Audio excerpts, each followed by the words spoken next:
আগের দিন আমরা চলে গেছিলাম হাবড়ার বাজার কলকাতা মলে।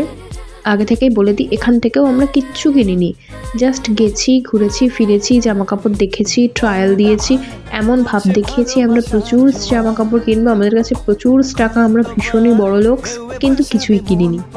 আর পকেটে যদি 2-1 টাকা থাকে তখন না এত সুন্দর জামা কাপড় দেখে মনে হয় কিনে নিই, সে যতই আলমারিতে জামা কাপড় থাকুক না কেন। আসলে এগুলো হচ্ছে বড় লোকিয়া। ওই পকেটে যতটুকু টাকা বললাম ততটুকুই আছে, তার বেশি কিন্তু নেই। তাও জামা কাপড় কেনার ইচ্ছে আর ফুরোয় না। ব্লগ নাম্বার 11-তে আমি পোস্ট করেছিলাম আমরা হাবড়ার জুডিওতে গেছিলাম, সেখানে আমরা প্রায় 2.5 ঘন্টা মতো ছিলাম, ট্রায়াল দিয়েছিলাম, কিন্তু কিচ্ছু কিনিনি।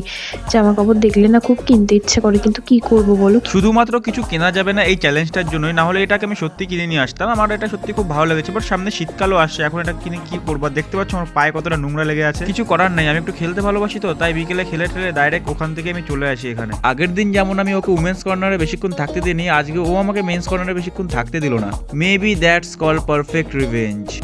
হ্যাঁ সত্যি তো, একটা মেয়ে যদি শপিং মলে যায় তো যেখানে মেয়েদের জামা কাপড় আছে সে তো সেখানেই বেশি থাকবে। এবার একটা ছেলে যদি বলে না ভাই আমি এখানে থাকবো না, চল মেন্সে কি কি কালেকশন আছে দেখে আসি, এরকম করলে একটা মেয়ের রাগ হবে না তো কার হবে? হ্যাঁ, কিন্তু বাজার কলকাতাতে আমার সেরকম কিছু পছন্দ হয়নি ওমেন্স কালেকশনে। আমার না মেন্স কালেকশন থেকে কয়েকটা জিনিস পছন্দ হয়েছিল, কিন্তু একটা ছেলে ছিল সঙ্গে, তার সামনে আমি মেন্স কালেকশন থেকে জামা কাপড় নেবো, সে কেমন ভাববে।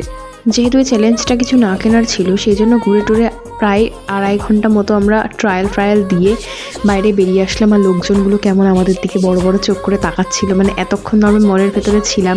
আমার না এরকম দুদিন দুটো মলে গিয়ে 2-2.5 ঘন্টা ঘুরে এসে ট্রায়াল দিয়ে খুব খারাপ লেগেছে।